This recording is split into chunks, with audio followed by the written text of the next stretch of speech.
রব্বুল আলামিন বলছেন, ইন্না ফিরআউনা আলা ফিল আরদি ওয়া জাআলা আহলাহা শিয়া'আন ইয়াস্তাদঈফু তা'iফাতাম মিনহুম ইউযাব্বিহু আবনাআহুম ওয়া ইয়াস্তাহয়ী নিসাআহুম ইন্নাহু কানা মিনাল মুফসিদিন।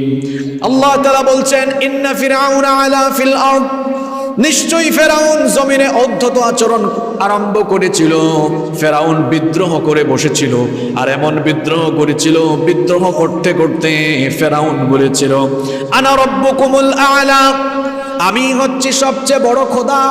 ফেরাউন নিজেকে রব বলে দাবি করেছিল। শুধু তাই নয়, ওয়াজআলা আহলাহা শিয়া, সে তার জনপদের, তার এলাকার মানুষগুলোকে বিভক্ত করে রেখেছিল ক্ষমতায় থাকার জন্য। তার জনপদের, তার এলাকার সবাইকে সে বিভক্ত করে রেখেছিল। কারণ বিভক্ত রাখতে পারলে ঐক্যবদ্ধ শক্তি ছাড়া কখনো ফেরাউনদেরকে তাদের ফেরাউনি সাম্রাজ্য থেকে নামানো যায় না। এজন্য ফেরাউন যে রুলস, যে নীতি অবলম্বন করেছিল, ওয়াজআলা আহলাহা শিয়া, বিভক্ত করো, শাসন করো, এই নীতি অবলম্বন করেছিল। এর পৃথিবীতেও ফেরাউনরা এই নীতি অবলম্বন করে আজকের দুনিয়ার ফেরাউন রূপী যত মানুষ আছে, তারাও দেশে দেশে দেশে দেশে এলাকায় এলাকায় মারামারি লাগায়া দেখা যায় মানুষদের মধ্যে বিভক্তি সৃষ্টি করে রাখে। 1917 সালের আগ পর্যন্ত গোটা পৃথিবী খেলাফতের অধীনে ছিল। আপনারা জানেন, মুসলমানরা একটি খেলাফত ব্যবস্থার অধীনে ছিল।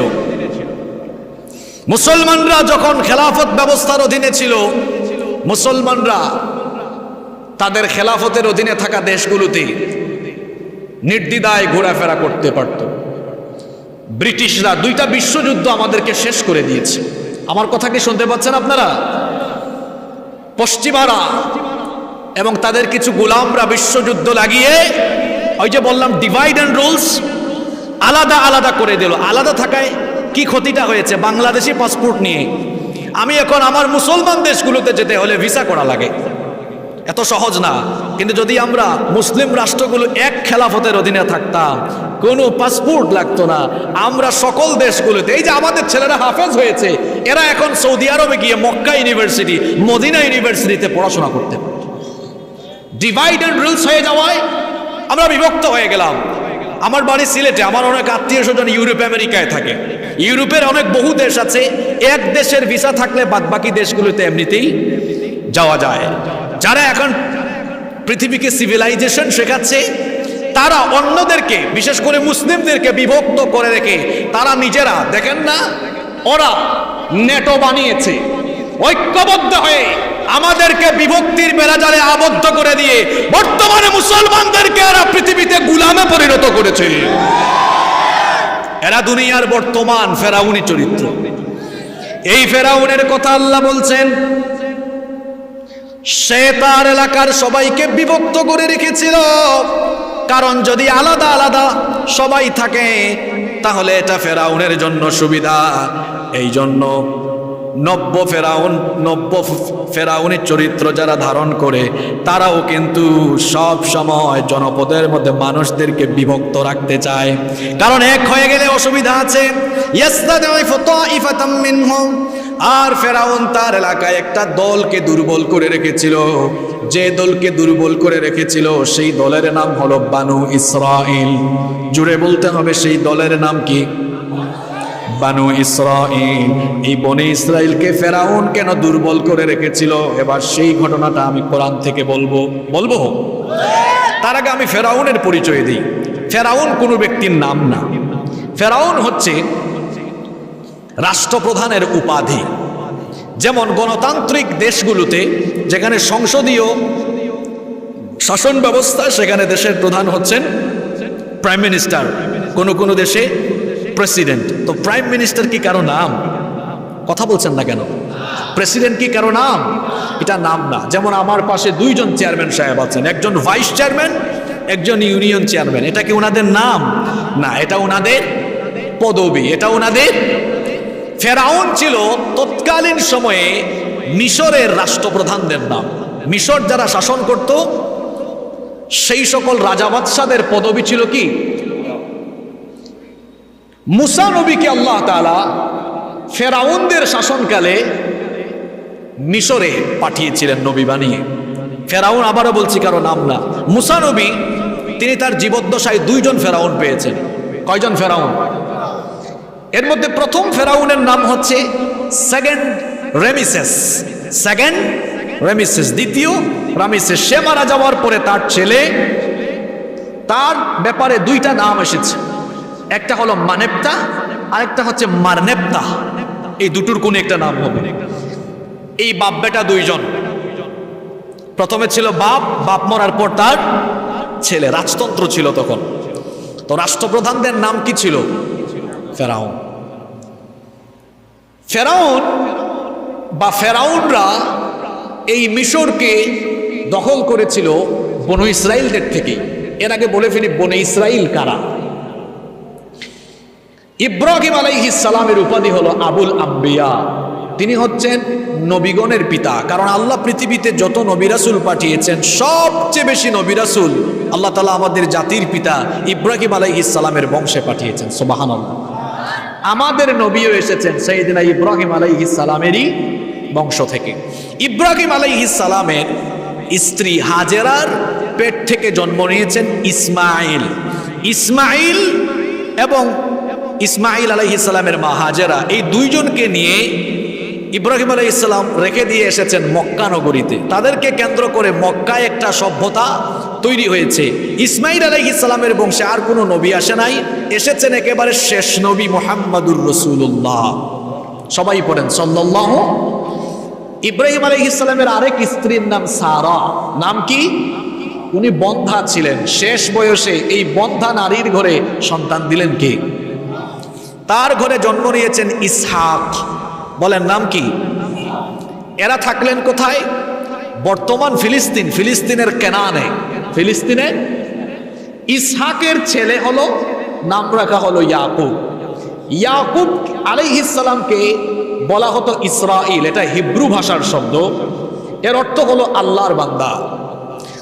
উনার 12 জন ছেলে ছিল। ইয়াকুব আলাইহিস সালামের কয়জন ছেলে ছিল? 12 জন। উনার সন্তানদেরকে বলা হয় বানু ইসরাইল বা ইসরাইলের সন্তানরা। ইউসুফ আলাইহিস সালাম কিন্তু এই ইয়াকুব আলাইহিস সালামেরই ছেলে। তার 10 ভাইরা হিংসা করে ইউসুফ আলাইহিস সালামকে কুয়ায় ফেলে দিয়েছিল। আমি সংক্ষেপে বলছি। ওই কুয়া থেকে উঠায়া আল্লাহ কি কুদরতি ব্যবস্থাপনা করলেন। ওই কুয়া থেকে উঠায়া প্রথমে মিশরের রাজদরবারে, এরপরে জেলখানা থেকে বের করে মিশরের ক্ষমতায় আল্লাহ বসায় দিলেন। সুবহানাল্লাহ কইতে মন চায় না? ইউসুফ আলাইহিস সালাম এবার মিশরের ক্ষমতায়। তার বাবা ভাইয়েরা সবাই আছেন ফিলিস্তিনে গভীর সংকট, দুর্ভিক্ষ দেখা দিল। সেখান থেকে তার ভাইয়েরা যখন আসলেন এখানে, লম্বা ঘটনা, আমি সংক্ষেপে বলছি। তখন ইউসুফ নবীর পরিচয় পাওয়ার পরে ইউসুফ আলাইহিস সালাম তার অন্যান্য ভাই এবং বাবাকে নিয়ে আসলেন কোথায়? ফিলিস্তিন থেকে কোথায়? মিশরে। বলেন কোথায়? এবার মিশরে বনি ইসরাইলরা শাসন করা আরম্ভ করলো। বনি ইসরাইলরা মিশরের স্থানীয় না, ফিলিস্তিন থেকে এসে মিশর শাসন আরম্ভ করল। কয়েক শতাব্দী যাওয়ার পরে ফেরাউনরা বনি ইসরাইলদের সাথে যুদ্ধ করে বনি ইসরাইলদেরকে হটায়া ফেরাউনরা এবার মিশরের ক্ষমতা দখল করল। ফেরাউনরা মিশরের ক্ষমতা দখল করার পরে বনি ইসরাইলরা যেন আর কখনো ক্ষমতায় আসতে না পারে, এদের উপরে নানাবিধ জুলুম নির্যাতন আরম্ভ করল। এইরকম করে কয়েক শতাব্দী চলল। জুলুমে অত্যাচারে চতুর্দিকে ভরে গেল। বনি ইসরাইলরা নির্যাতিত, নিপীড়িত। এমন সময়ে মুসা নবীর আগমনের সময় হলো। সুবহানাল্লাহ পড়ে। এর মধ্যে ফেরাউন একটা স্বপ্ন দেখলো। মূল ঘটনা শুরু হয়ে গেছে, শুনতেছেন তো আপনারা? এর মধ্যে ফেরাউন একবার স্বপ্নে দেখলো বাইতুল মুকাদ্দাসের দিক থেকে বিরাট একটা অগ্নিশিখা এসে, ফেরাউনের বংশের নাম ছিল কিপ্তি বংশ, কিপ্তি বংশের ঘর বাড়িগুলো জ্বালিয়ে পুড়িয়ে একেবারে ভস্মীভূত করে দিচ্ছে, কিন্তু বনি ইসরাইল বংশের কারো ঘর বাড়ি জ্বলে পুড়ে ছাই হয় নাই, তাদের ঘর বাড়িগুলো অক্ষত। এই স্বপ্ন দেখার পরে সে বড় দুশ্চিন্তায় পড়ে গেল। সে তার রাজ্যের স্বপ্ন বিশারদদেরকে আহ্বান করলো, আহ্বান করে বলল, আমি যে স্বপ্ন দেখেছি এই স্বপ্নের তাবির ব্যাখ্যা আমাকে জানিয়ে দাও। জ্যোতিষীরা বলল, আপনি যে স্বপ্ন দেখেছেন এর ব্যাখ্যা হলো অতি শীঘ্রই বনি ইসরাইল থেকে এমন একটি শিশু জন্ম নিবে, যেই শিশুর মাধ্যমে ফেরাউনি সাম্রাজ্যের পতন হবে। এই কথা শোনার পরে ফেরাউনের টেনশন বাড়লো না কমলো? আসতে বলবেন না, জুড়ে বলেন, বাড়লো না কমলো? দুশ্চিন্তা বেড়ে গেল, টেনশন বেড়ে গেল। মন্ত্রী পরিষদের সভা আহ্বান করলো। মন্ত্রী পরিষদের সভা আহ্বান করে সবার কাছে সিদ্ধান্ত চাইল। তারা সিদ্ধান্ত নিল, বনি ইসরাইল থেকে কোনো শিশু জন্ম নিলে সেই শিশুর মাধ্যমে যেহেতু আগামীতে আমাদের সাম্রাজ্য হারানোর ভয় আছে, সুতরাং এখন থেকে বনি ইসরাইল বংশে যদি কোনো সন্তান জন্ম নেয় তাহলে আমরা রাজ্য থেকে ধাত্রী নিয়োগ করব। ধাত্রীরা গিয়ে বাড়ি বাড়ি তালাশ করবে। ছেলে সন্তান হলে জন্মের পরে সাথে সাথে জবাই করে মেরে ফেলবে, মেয়ে সন্তান হলে রেখে দিবে। এরা বড় হলে এদেরকে আমরা দাসী বানাবো। আমি যে কথাগুলো বললাম এই কথাগুলো কি আমার বানানো? কথাগুলো মোল্লার না আল্লাহর? আসতে বলবেন না, জোরে বলেন, মোল্লার না আল্লাহর? যে আয়াত আমি তিলাওয়াত করলাম এই আয়াতে আল্লাহ বলেছেন, ইউযাব্বিহু আবনাআহুম ওয়া ইস্তাহয়ী নিসাআহুম। ছেলেদেরকে জবাই করে ফেলা হতো, মেয়েদেরকে রেখে দেওয়া হতো।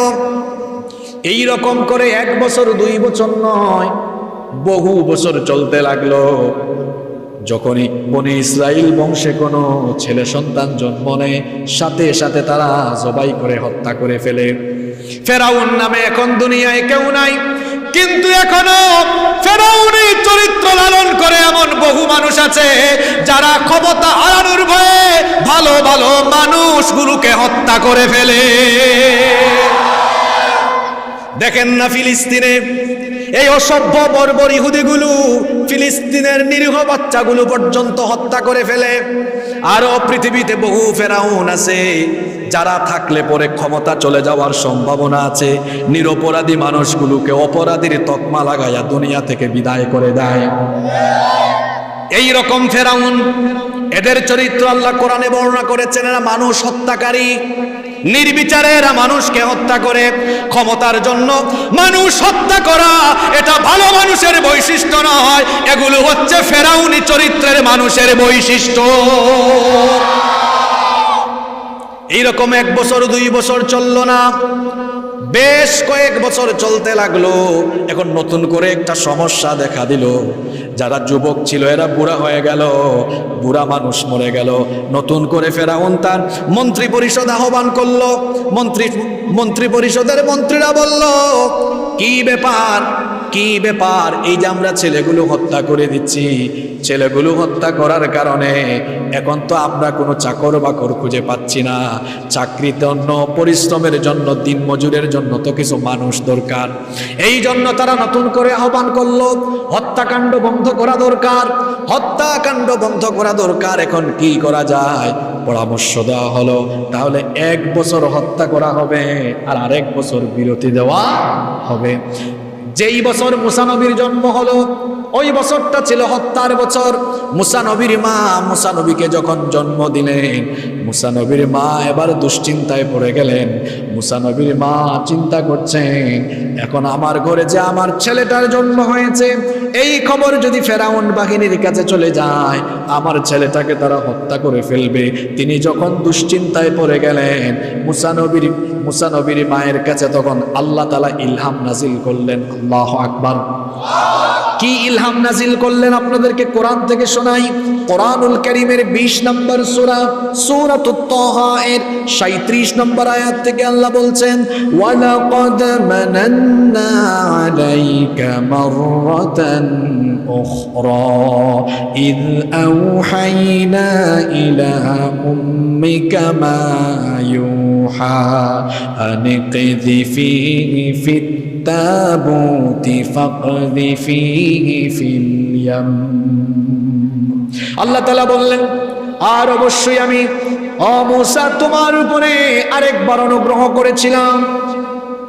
যখন মূসা নবীর মা মূসা নবীকে জন্ম দিয়ে দুশ্চিন্তায় পড়ে গেলেন, আল্লাহ তাআলা মূসা নবীর মায়ের দিলের মধ্যে ইলহাম নাজিল করলেন, তুমি তোমার এই শিশু পুত্রটাকে সিন্ধুকের ভেতরে বড়, জোরে বলেন কিসের ভিতরে? সিন্ধুকের ভেতরে ঢুকাও, এরপরে সিন্ধুককে নদীতে ভাসিয়ে দাও। মা সন্তানকে সিন্ধুকের ভেতরে ভরে সিন্ধুকটা ভাসিয়ে দিবে। এই কাজটা মায়ের জন্য সহজ না কঠিন? মা যখন এই কঠিন কাজটা করছেন, মনটা বড় খারাপ। আল্লাহ তখন মূসা নবীর মাকে সান্ত্বনা দিয়ে বললেন, ওয়ালা তাখাফি ওয়ালা তাহজানি ইন্না রাদ্দুহু ইলাইকি ওয়া জাইলুহু মিনাল মুরসালিন। ফ্রাস্ট্রেট হয় না, হতাশ হয় না, ভীত সন্ত্রস্ত হয় না। তুমি যে তোমার নবজাতক শিশুকে সিন্ধুকের ভেতরে ঢুকায়া ভাসায়া দিচ্ছ, খুব শীঘ্রই ওই সন্তানটাকে তোমার কোলে আমি আল্লাহ আবার ফিরাইয়া দিব। এমনকি তোমার এই সন্তানকে আমি পয়গাম্বারও বানাবো। মূসা নবীর মা, আজকে কিন্তু পুরো আলোচনাটা কাহিনী নির্ভর, আপনারা শুনবেন তো? এমন কাহিনী বলবো, কাহিনী যখন শুনবেন মনে হবে যেন বর্তমান জামানার ফেরাউনি চিত্র দেখে আল্লাহ এগুলো আমাদেরকে জানাচ্ছেন। মনোযোগ থাকবে তো? মূসা নবীর মা এবার ছোট্ট শিশু, ছোট্ট মূসা নবীকে, শিশু মূসাকে সিন্ধুকের ভেতরে ভরে নীল নদের মধ্যে ভাসিয়ে দিলেন। আর তিনি তার মেয়েকে বললেন, অর্থাৎ মূসা নবীর বোনকে বললেন, তুমি নদীর পাড়ে হাঁটো, নদীর তীরে হাঁটতে থাকো, দেখো তীরে হেঁটে হেঁটে দেখো সিন্ধুকটা কোন পর্যন্ত যায়, কোথায় যায় খেয়াল রাখো। সিন্ধুক ভাসিয়ে দেওয়া হলো। মূসা নবীর বোন নদীর তীরে হাঁটছেন আর সিন্ধুকের দিকে খেয়াল করছেন। সিন্ধুক নদীর স্রোতে যেতে যেতে যেতে যেতে ফেরাউনের ঘাটে গিয়ে ভিড়ল। ফেরাউনের ঘাটে যখন ভিড়ল, দাসীরা তখন সিন্ধুকটা তুলল। ফেরাউনের স্ত্রী ছিলেন পুণ্যবতী। ফেরাউনের স্ত্রী আসিয়া সিন্ধুকটা খুলে দেখলেন, খুব সুন্দর ছোট্ট ফুটফুটে একটা বাচ্চা, নবীদেরকে সুন্দর চেহারা দিয়ে, মায়া ভরা চেহারা দিয়ে যিনি পাঠিয়েছেন তিনি কে? ছোট্ট মূসাকে দেখে আসিয়া তার মন প্রফুল্লিত হয়ে গেল, কারণ আসিয়া নিঃসন্তান ছিলেন, তার কোনো সন্তান ছিল না। এর মধ্যে ফেরাউন চলে আসলো। ফেরাউন এসে বলল, কি ব্যাপার আসিয়া, এই শিশু বাচ্চা কোথায় পেলে? আসিয়া তখন বললেন, আমাদের ঘাটে সিন্ধুকের ভেতরে পেয়েছি। ফেরাউন তখন বলল, এটা বনে ইসরাইল বংশের কোনো শিশু হতে পারে, দাও এটাকে হত্যা করে ফেলি, নইলে আমার স্বপ্ন এর মাধ্যমেই বাস্তবায়ন হয়ে এর মাধ্যমেই আমার সাম্রাজ্য শেষ হয়ে যেতে পারে। তখন আসিয়া বললেন, ও ফেরাউন, এই শিশুটাকে তোমার দুশমন ভেবো না। ফেরাউনের স্ত্রী আসিয়া তখন কি বললেন শোনেন, ওয়াকালাত ইমরাআতু ফিরআউনা কুররাতু আইনিন লি ওয়ালাক লা তাকতুলুহু আসা আন ইয়ানফা'না আও নাত্তাখিযাহু ওয়ালাদান ওয়া হুম লা ইয়াশউরুন। ফেরাউনের স্ত্রী তখন বললেন, আসিয়া বললেন, ফেরাউন শোনেন, এই শিশুটাকে হত্যা করবেন না। দেখেন না চক্ষু শীতল করে দেওয়ার মতো সুন্দর চেহারা, কুররাতু আইনুল্লি ওয়ালাক, এটা তোমার আমার উভয়ের জন্য চক্ষু শীতলকারী হতে পারে। আসা আইয়ানফা'না, এই সন্তান আমাদের উপকারে আসতে পারে। অথবা আও নাত্তাখিদাহু ওয়ালাদা, আমাদের সন্তান নাই, এটা কি আমরা সন্তান হিসাবে গ্রহণ করব? লা তাকতুলুহু, এটাকে হত্যা করো না। ফেরাউনের মন দিল এবার নরম হয়ে গেল, বলল ঠিক আছে আসিয়া, এটাকে আমার ঘরেই রেখে দাও, আমরা এটাকে লালন পালন করব। যে ফেরাউন চেয়েছিল মুসাকে হত্যা করবে, মুসার জন্মরূপ ঠেকাবে, আল্লাহ তাআলা দেখেন কি করলেন, মুসাকে পাঠায়া একেবারে ফেরাউনের ঘরে আল্লাহ ঢুকায়া দিলে। পৃথিবীর বুকা অনেক ফেরাউনরা জানে না যে তাদের আশেপাশের লোকেরাই তাদের জন্য একটা সময় হুমকির কারণ হয়ে যায়।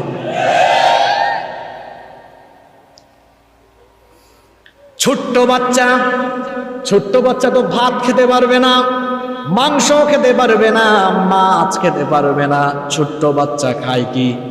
বুকের দুধ। এবার এই বাচ্চাকে বুকের দুধ পান করানোর জন্য বিভিন্ন এলাকা থেকে অনেক ধাত্রী আনা হলো, কিন্তু একটা সমস্যা দেখা দিল, এই শিশুটি কোনো ধাত্রীর স্তনের মধ্যে মুখ লাগায় না।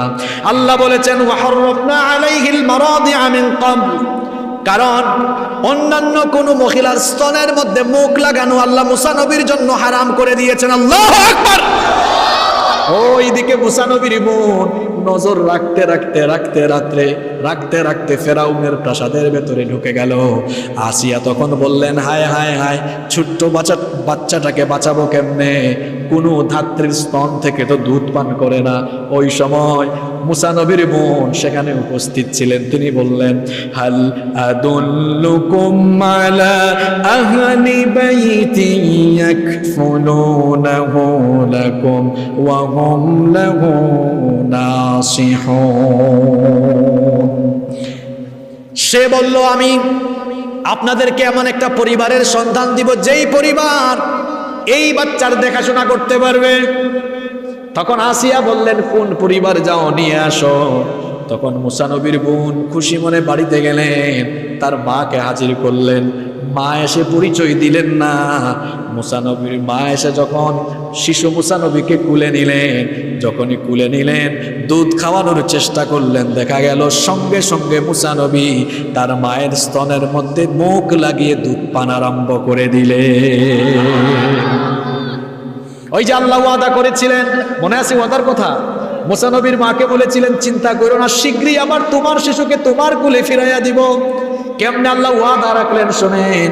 যখন মুসা নবীর মা মুসা নবীকে দুধ পান করালেন, ফেরাউন আর আসিয়া বললেন এই তো পেয়ে গিয়েছি, শুনো মহিলা, তুমি আর বাড়ি যাওয়ার দরকার নাই, আমার রাজপ্রাসাদে তুমি থাকবা, আমার রাজপ্রাসাদে থাকবা, আর এই সন্তানকে দেখাশোনা করবা, দুধ পান করাবা, আর আমার রাজ্য থেকে, আমার গভর্নমেন্ট থেকে তোমাকে এর জন্য মোটা অঙ্কের একটা স্যালারিও দেওয়া হবে। শুনেন আল্লাহর কৌশল দেখেন। যে ফেরাউনের, যে মুসার ভয়ে ফেরাউন এত পাগল হয়ে গিয়েছিল, ওই মুসা কার ঘরে? কথা কন না কেন? শুধু ফেরাউনের ঘরে তাই না, মুসা নবীর মা এবার ফেরাউনের কি পায়? কথা বলেন না কেন? আর যে মুসার ভয়ে ফেরাউন দিশেহারা, এই মুসা নবী এবার সাধারণ পরিবারে বড় হয়ে উঠছেন না, সেই মুসা নবী এবার ফেরাউনের সাম্রাজ্যে, ফেরাউনের প্রাসাদে শাহজাদার মতো বেড়ে উঠছেন। আল্লাহু আকবার। মুসা নবী ধীরে ধীরে বড় হয়ে গেলেন, যুবক যখন হয়ে গেলেন, আল্লাহ তাআলা বললেন আমার মূসা যখন যুবক হয়ে গেলেন, ওয়ালাম্মা বালাগা আশুদ্দাহু ওয়াস্তাওয়া আতাইনাহু হুকমান ওয়া ইলমা। মূসা যখন যৌবনে পদার্পণ করলেন, তখন আল্লাহ তাআলা মূসা নবীকে হিকমত দিলেন, প্রজ্ঞা দিলেন, জ্ঞান দিলেন। মূসা নবী একদিন শহর থেকে বের হলেন, শুনতেছেন তো? শহর থেকে একদিন বের হলেন, মূসা নবী লক্ষ্য করলেন দুইজন লোক ঝগড়া করছে। কয়জন? একজন হচ্ছে বনি ইসরাইল বংশের, আর আরেকজন ফেরাউনের কিপ্তি বংশের। দুইজন মারামারি করছে। দুপুর বেলায় মূসা নবী শহরে বের হলেন। এই ঘটনাটা সূরা কাসাসের ভেতরে এসেছে, শোনেন। মূসা নবীর কাছে নির্যাতিত লোকটি সাহায্য চাইল। মূসা নবীর কাছে গিয়ে দেখলেন নির্যাতিত ব্যক্তিটি হচ্ছে বনি ইসরাইল, অর্থাৎ মূসা নবীর বংশের। যখন নির্যাতিত ব্যক্তি সাহায্য চাইল, তিনি সাহায্যের জন্য এগিয়ে গেলেন, দুইজনের ঝগড়াটা মীমাংসা করে দিতে চাইলেন। কিন্তু ফেরাউনের বংশের লোক ভাবলো আমার দল তো ক্ষমতায়। দেখবেন অনেক মানুষ আছে যখন ঊর্ধ্বতনে কেউ ক্ষমতায় থাকে তখন খুব হেডাম দেখায়। তো এই লোকটাও হেডাম দেখাচ্ছে, কারণ আমার ফেরাউন ক্ষমতায়। সে তখন অন্যায় করেও যখন খুব বেশি হম্বিধম্বি করছিল, মুসা নবীর রাগ কম না বেশি? মুসা নবীর উঠছে রাগ, মারছেন একটা ঘুষি, এক ঘুষিতেই দুনিয়া থেকে আউট। আল্লাহু আকবার। আচ্ছা, একটা ঘুষিতে যে মানুষ মরতে পারে এটা বিশ্বাস হয় আপনাদের? বক্সিং হয় না পৃথিবীতে এখন? বক্সিং খেলা, তারপর আরেকটা কি আছে, রেসলিং না কি জানি কয়। বর্তমান বিজ্ঞানীরাও বলছেন মানুষের শরীরে এরকম 5-6টা সেন্সিটিভ স্থান আছে যেখানে ভালো করে ঘুষি মারলে মানুষ মারা। মুসা নবী দিছেন এক ঘুষি, আসলে ঘুষি দিয়েছিলেন ঝগড়া মিটাবার জন্য, মারার উদ্দেশ্যে দেন না। এই লোকটা জায়গায় শেষ। আল্লাহু আকবার। এই খবর চলে গেছে ফেরাউনের কানে। ফেরাউন যখন শুনল ফেরাউনের বংশের একজনকে হত্যা করা হয়েছে, তখন মন্ত্রিসভার সবাই বলল, কি ব্যাপার, আমাদের বংশের একজনকে হত্যা করা হয়েছে, আর ফেরাউন, মহামান্য ফেরাউন, আপনার ঘরে লালিত পালিত মুসা, সেই কামটা কেমনে করলো? ফেরাউন তখন বলল, আমার কাছে আমার বংশ বড়, আমার দল বড়, মুসাকে গ্রেফতার করো। সেই সভাসদে থাকা একজন মুসা নবীকে পছন্দ করতেন, তিনি দৌড়ায় এসে মুসা নবীকে সেই কথা বলেন। আল্লাহ কোরআনে বলেছেন, ওয়াজাআ রাজুলুম মিন আকসাল মাদিনাতি ইয়াসা। ওই লোক দৌড়ে দৌড়ে আসলো মুসা নবীকে, এসে বলল, মুসা তুমি পালাও, তোমাকে এখন ফেরাউনের সৈন্যবাহিনী গ্রেফতার করবে। মুসা নবী এই কথা শোনার পরে মিশর ছেড়ে এবার দৌড় আরম্ভ করলেন, পথ চলা আরম্ভ করলেন অজানা গন্তব্যে। যেতে যেতে যেতে যেতে যেতে যেতে মাদিয়ানে চলে গেলেন। অনেক ক্লান্ত শ্রান্ত দীর্ঘ পথ পাড়ি দিয়ে মাদিয়ানের একটা কুয়ার পাশে তিনি গিয়ে পিপাসার্ত অবস্থায় পানি পানের জন্য কুয়ার কাছে গেলেন। সত্যি সত্য মাদিয়ানের ওই কুয়ার পাশে যখন তিনি পানি পান করবেন, তিনি দেখলেন এই কুয়ার মধ্যে লাইন ধরে মানুষ দাঁড়ায় আছে আর তাদের পশুর পালকে পানি পান করাচ্ছে। দূরে তাকিয়ে দেখলেন 2টা মেয়ে পশুর পাল নিয়ে দাঁড়িয়ে আছে। কয়টা মেয়ে? দেখলেন মেয়েগুলা একটু নার্ভাস ফিল করছে। ওই 2টা মেয়ের কাছে তিনি গেলেন, বললেন, তোমরা এখানে দাঁড়িয়ে আছো কেন? ওই মেয়ে 2টা তখন বলল যে আমরা আমাদের পশুর পাল নিয়ে এখানে দাঁড়িয়ে আছি, এই লোকেরা তাদের পশুর পালকে পানি পান করানোর পরে আমরা আমাদের পশুর পালকে পানি পান করাবো, দাঁড়ায় আছে, আমরা মহিলা মানুষ তো এই ভিড়ের জন্য যাচ্ছি না। মুসা নবী বললেন, তোমরা দাঁড়াও, আমি তোমাদের পশুর পালকে পানি পান করাই দিচ্ছি। সুবহানাল্লাহ। মুসা নবী পশুর পালকে পানি পান করাই দিলেন। 2 মেয়ে তাদের পশুর পাল নিয়ে বাড়ি চলে গেল। এই 2 মেয়ের বাবার নাম ছিল শুআইব আলাইহিস সালাম, নবীর মেয়ে। কার মেয়ে? শুআইব আলাইহিস সালামের মেয়ে, যাকে আল্লাহ মাদিয়ানবাসীদের জন্য নবী বানিয়ে পাঠিয়েছেন। শুআইব আলাইহিস সালাম, শুআইব আলাইহিস সালামের মেয়েরা যখন তাড়াতাড়ি বাড়িতে ফিরে আসলো, শুআইব আলাইহিস সালাম মেয়েদেরকে জিজ্ঞেস করলেন, কি ব্যাপার মেয়েরা, তোমরা তো প্রত্যেক দিন দেরি করে লেট করে বাড়িতে আসো, আজকে তো তাড়াতাড়ি বাড়িতে কেমনে আসলে? মেয়েরা তখন বলল, আব্বা জান, আজকে এক শক্তিশালী যুবক আমাদের পশুর পালগুলোকে পানি পান করিয়ে দিই জন্য আমরা তাড়াতাড়ি বাড়ি চলে এসেছি। শুআইব আলাইহিস সালাম তখন বললেন যে তোমাদের পশুর পালকে পানি পান করিয়েছে তাকে তোমরা আমার কাছে ডেকে নিয়ে আসো, আমি তাকে পুরস্কৃত করব। এবার তারা আবার বেরিয়ে পড়লেন। ওইদিকে মুসা নবী পানি পান করে তিনি একটা গাছের ছায়ায় বসে আছেন আর তিনি দোয়া করতেছেন, আল্লাহ আমি তোমার সাহায্যের মুখাপেক্ষী এমন একটা এলাকায় এসেছি, কাউকে আমি চিনি না, জানি না কি খাবো, কোথায় থাকবো, কিচ্ছু জানি না, একটা ব্যবস্থা করে দাও। চাইলেন তিনি কার কাছে? আসতে বলবেন না, জুড়ে বলেন, চাইলেন কার কাছে? ওইদিকে আল্লাহ ব্যবস্থা করে দিচ্ছেন। মুসা নবীর 2 মেয়ে আসলেন, এসে বললেন, আমাদের আব্বা আপনাকে ডেকেছেন। মুসা নবী বললেন, কেন ডেকেছেন? তারা বললেন, আমাদের আব্বা আপনার এই সহযোগিতার কথা শুনে তিনি আপনাকে পুরস্কৃত করতে চেয়েছেন। মুসা নবী মনে মনে ভাবলেন, আমার দোয়া হয়তো আল্লাহ কবুল করে ফেলেছেন। সুবহানাল্লাহ।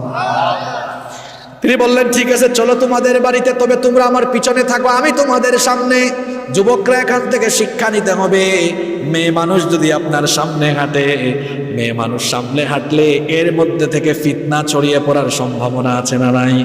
নবীদের চরিত্র কত সুন্দর ছিল, তিনি বললেন তোমরা আমার পিছনে থাকো, আমি তোমাদের সামনে থাকি, তোমরা আমাকে ডিরেকশন দাও, ডানে যাব বামে যাব না সামনে যাব বলো, আর আমাকে অনুসরণ করে করে তোমরা আসো। তারা বাড়িতে চলে গেলেন, পৌঁছে গেলেন। মুসা নবীকে দেখে শুআইব আলাইহিস সালাম ঘটনা জানতে চাইলেন, তার পরিচয় জানতে চাইলেন।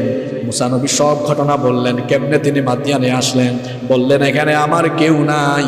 তখন মুসা নবী যখন এই কথাগুলো বললেন, ওই দুই মেয়ে তখন বাপকে বলছে, আব্বা জান, এই লোকটার তুই এলাকায় কেউ নাই, আর আমাদেরও কোনো ঘরের মধ্যে পুরুষ মানুষ নাই, আপনি বয়স্ক মানুষ, তাকে আপনি আমাদের ঘরে কর্মচারী হিসাবে রেখে দেন, তাহলে আমরা আর পশুর পাল নিয়ে মহিলা মানুষ আমরা যাব না, সে আমাদের পশুর পাল রাখবে, তাকে আমাদের ঘরে চাকরি দিয়ে দেন। কারণ তাকে আমরা দেখেছি কাউইয়ুল আমিন, শক্তিশালী এবং আমানতদার। মুসা নবীর কয়টা গুণের কথা তারা বলল? জোরে বলেন কয়টা? কবি, শক্তিশালী, আমিন, আমানতদার।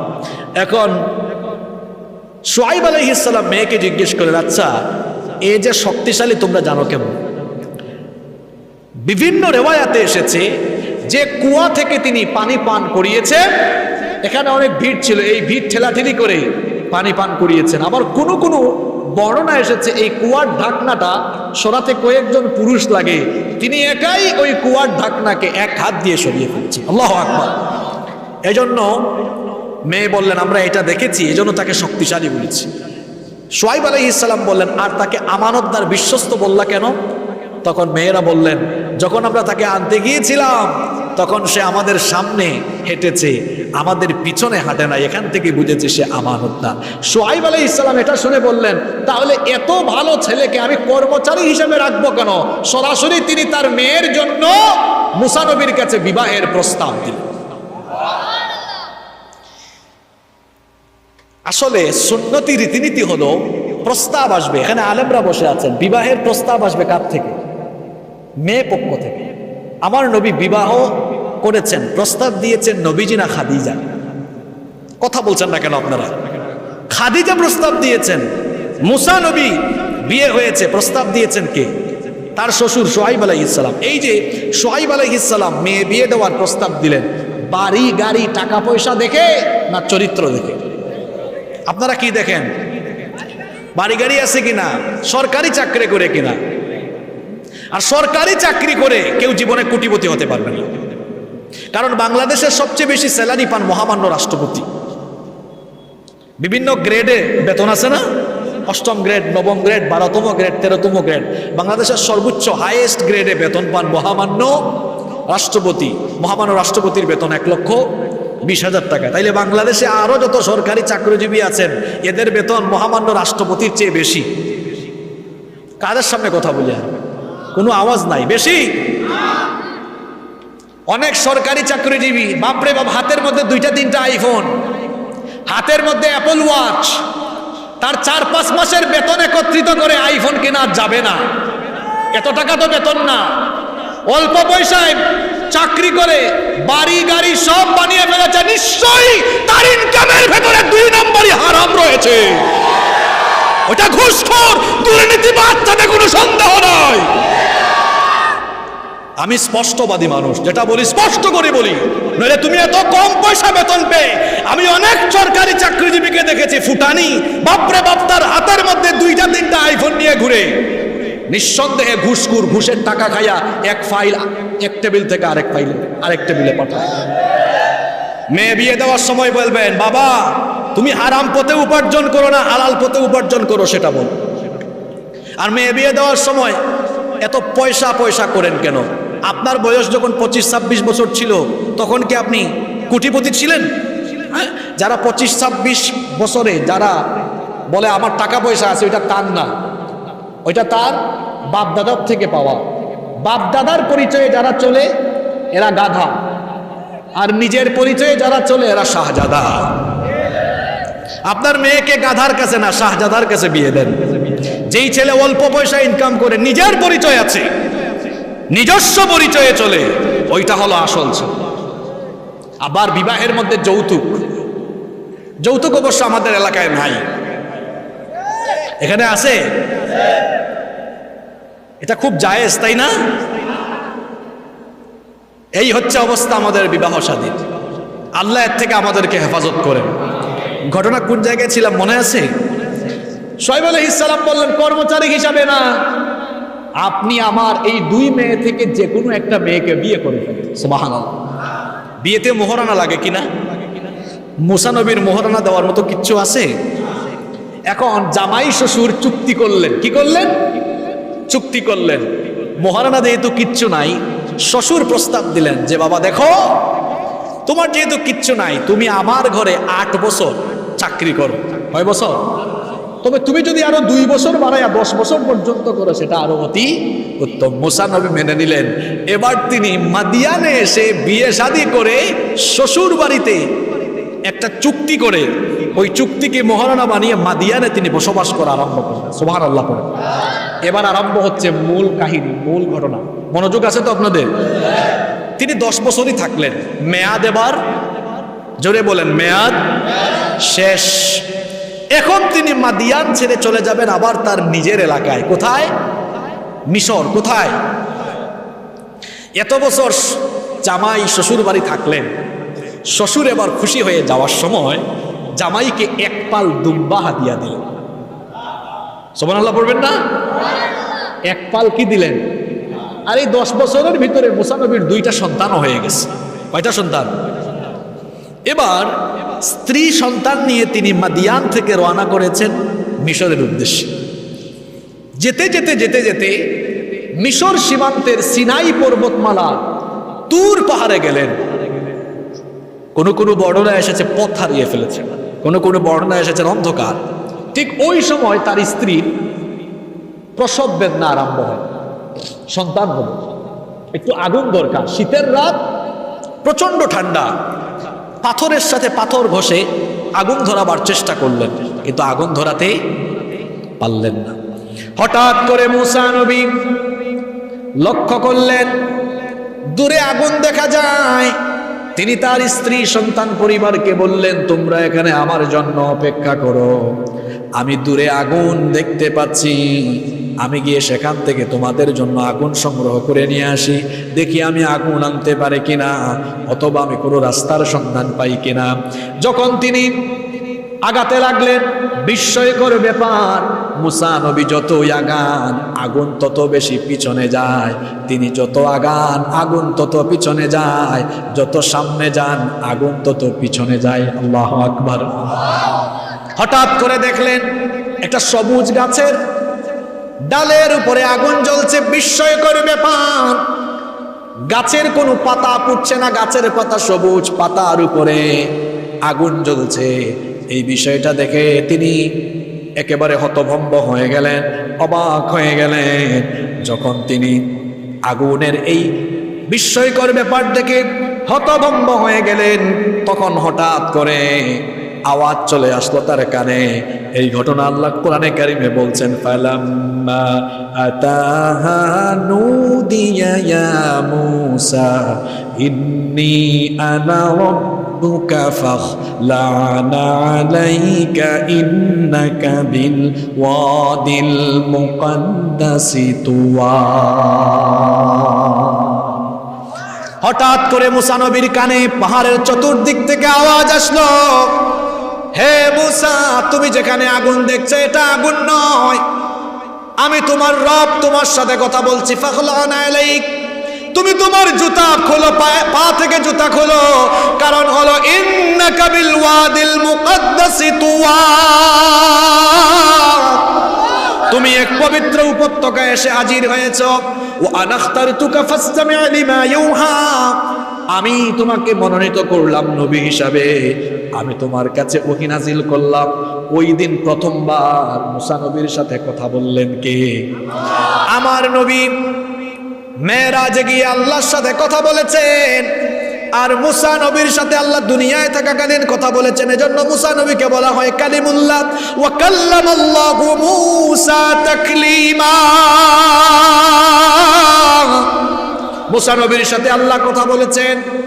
আল্লাহ তাআলা মুসা নবীকে নবুয়ত দিলেন, মুসা নবীকে নবী বানায় দিলেন। এরপরে তাওহীদ এবং ইবাদত সংক্রান্ত কিছু বিধান আল্লাহ মুসা নবীকে শোনালেন। এবার মুসা নবীকে নবুয়ত দিয়ে আল্লাহ তাআলা নবুয়তের প্রমাণ হিসাবে সেই পবিত্র উপত্যকায় মুসা নবীকে আল্লাহ সেখানে 2টা মুআজিজা দিয়েছেন। জোরে বলেন কয়টা? আস্তে বলবেন না, জোরে বলেন কয়টা? 2টা মুআজিজা দিলেন।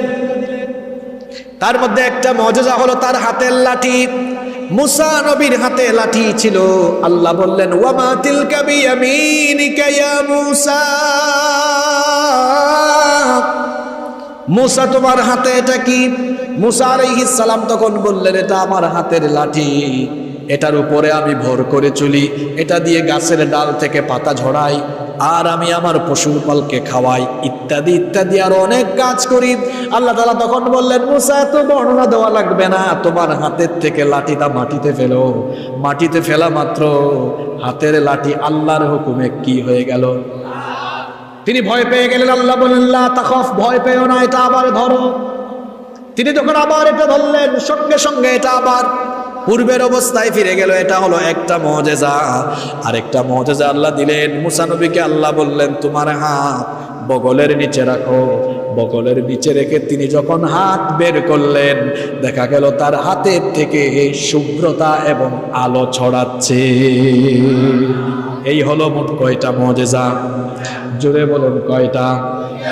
এই 2টা মুআজিজা দিয়ে আল্লাহ মুসা নবীকে বললেন 10 বছর পরে তুমি মিশরে যাচ্ছ, এবার মিশরে যাও, সরাসরি ফেরাউনের কাছে যাও। ইযহাবা ইলা ফিরআউনা ইন্নাহু তাগা,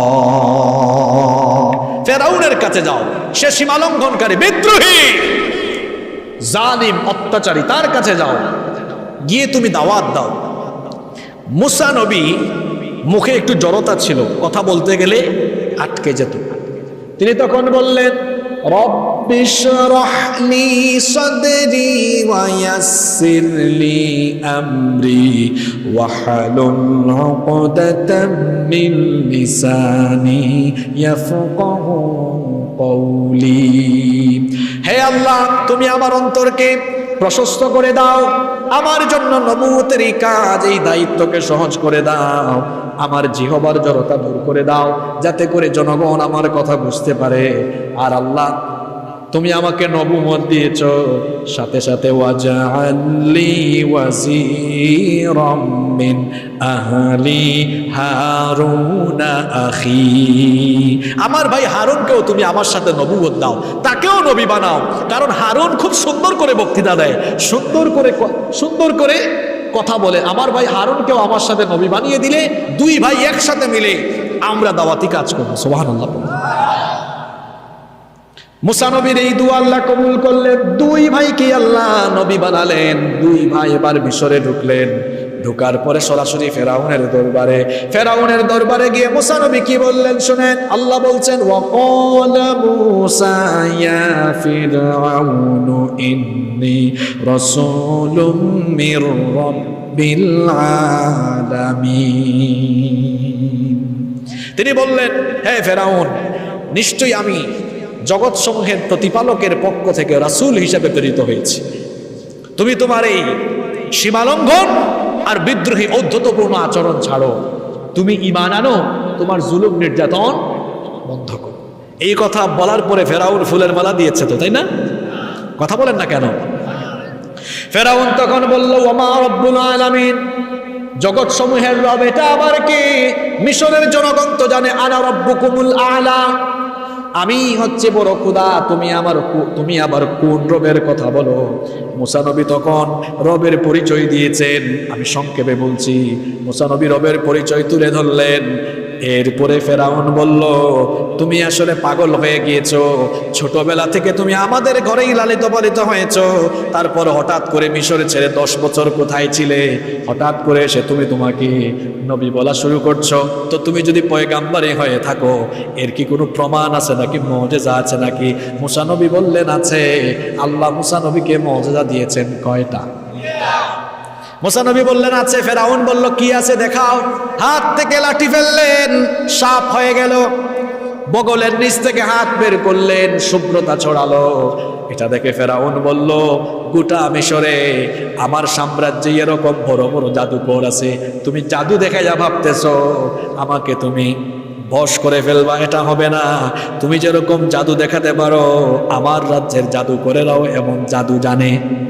মুসা নবী বললেন, ঠিক আছে, তোমার জাদুকরদেরকে ডেকে আনো, দেখি তোমার জাদুকরেরা এটাকে জাদু বলে না অলৌকিক ক্ষমতা বলে।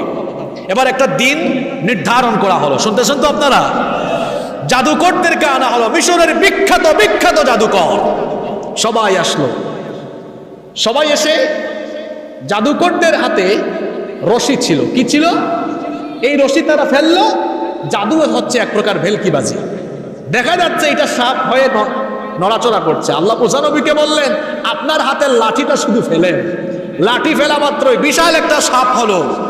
আর ওই জাদুকরদের ফেলা রশিগুলো যেগুলো সাপ হয়ে নড়াচড়া করছিল, সবগুলাকে খেয়ে একদম গ্রাস করে ফেললো। আল্লাহু আকবার!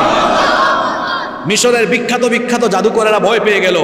তারা বলল, মহামান্য ফেরাউন, আমরা মিশরের সবচেয়ে বড় জাদুকর, আমাদের জাদুকে মোকাবেলা করতে পারে বর্তমান দুনিয়াতে কেউ আর নাই। মুসা যা দেখিয়েছে এটা জাদু নয়, এটা অলৌকিক কিছু হবে। তখন ফেরাউন বলল, সম্ভবত মুসা 10 বছর মিশর থেকে পলায়ন করে অন্য কোথার থেকে জাদুর ট্রেনিং নিয়ে এসেছে, আর একজন বিখ্যাত জাদুকর হয়ে এসেছে। তখন মিশরের বড় বড় জাদুকরেরা বলল, মুসা যদি কারো কাছ থেকে জাদুই শিখতো তাহলে ওই বড় উস্তাদের নাম অন্তত আমরা জানতাম, কারণ যে যে পেশায় থাকে ওই পেশার সর্বোচ্চ ব্যক্তির খবর তাদের কাছে আছে না নাই? আমরাই বর্তমানে বিশ্বের শ্রেষ্ঠ শ্রেষ্ঠ জাদুকর। এগুলো জাদু নয়, নিঃসন্দেহে এটা আল্লাহর দেওয়া অলৌকিক ক্ষমতা। এই জাদুকরেরা ফেরাউনের সামনেই তারা ঈমান কবুল করে ফেলল। আল্লাহু আকবার! ফেরাউন তখন বলল, আমার রাজ্যের জাদুকরেরা এর পরিণতি কি হবে জানো? তোমাদের হাত পা উল্টা দিক থেকে কেটে ফেলবো, শুলে চড়াইয়া হত্যা করব। জাদুকরেরা তখন বলল, ফেরাউন ভয় পাই না, আমরা ঈমানের জন্য জীবন দিব, তাও তোমার কাছে ঈমান দিব না। আল্লাহু আকবার! এই আজকের আলোচনা থেকে শিখেন, ঈমানদারেরা কখনো ফেরাউনি চরিত্রের লোকদের সামনে মাথা নুইয়ে রাখে না, বরং ঈমানদারেরা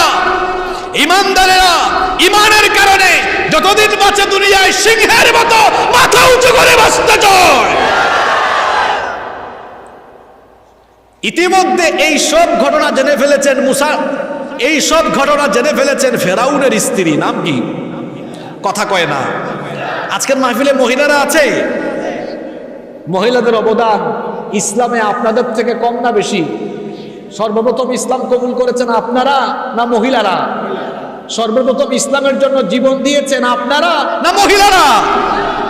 মহিলাদের অবদান ইসলামে বেশি।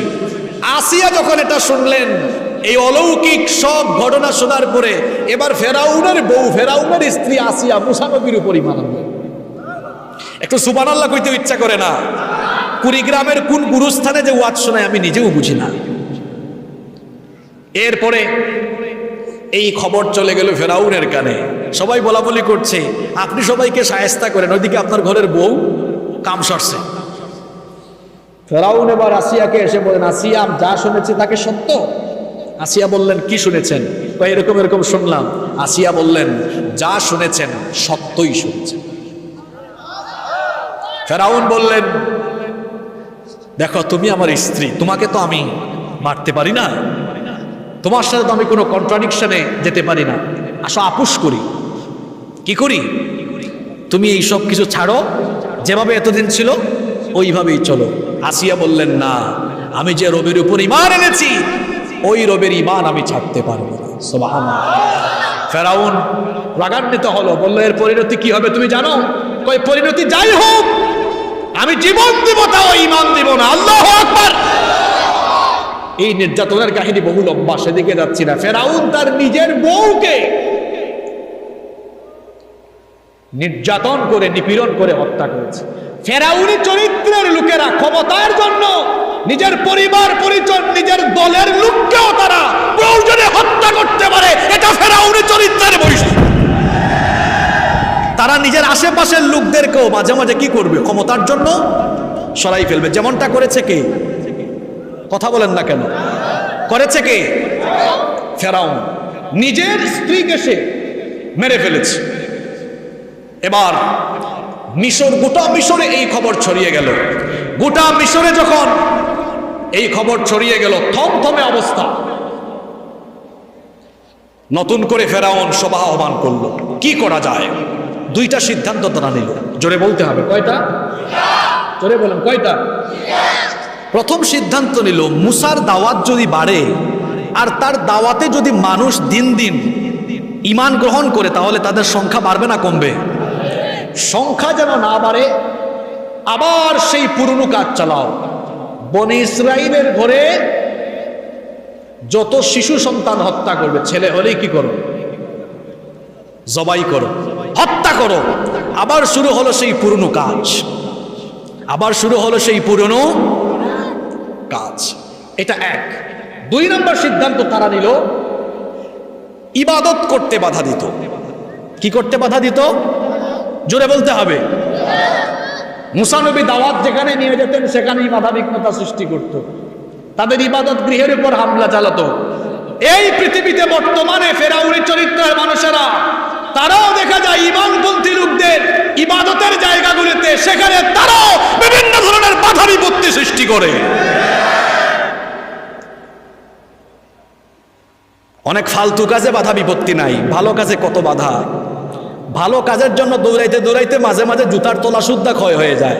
আকলমান লোকদেরকে ইশারা দিলে চলে। কয়টা কাজ করেছে? জোরে বলতে হবে। মুসা নবী দাওয়াত দেওয়ার পরে ফেরাউন শুনে নাই, 20 বছর দাওয়াত দেওয়ার পরে 20 বছর একটানা নির্যাতন নিপীড়ন চালিয়ে যেতে লাগলো। জোরে বলতে হবে, কয় বছর? আচ্ছা, আল্লাহ কি এই ফেরাউনরে প্রথমেই সাইজ করতে পারতেন না? নাকি আল্লাহর সেই ক্ষমতা নাই? আপনাদের আওয়াজ শুনে মনে হচ্ছে আল্লাহর ক্ষমতা নাই। প্রথমেই তারে থাপড়াইতে পারতেন না? পারতেন কি না? করলেন না কেন? প্রশ্ন হচ্ছে করলেন না। এর উত্তর হলো দুইটা। এক নম্বর উত্তর হলো, ঈমান এটা মামু বাড়ির, এটা কি বলে, মুয়া নাকি? মামু বাড়ির মুয়া না যে বলছেন আপনি ঈমান আনছেন। আল্লাহ কোরআনে বহু জায়গায় বলেছেন, ঈমান আনলে পরীক্ষা দেওয়া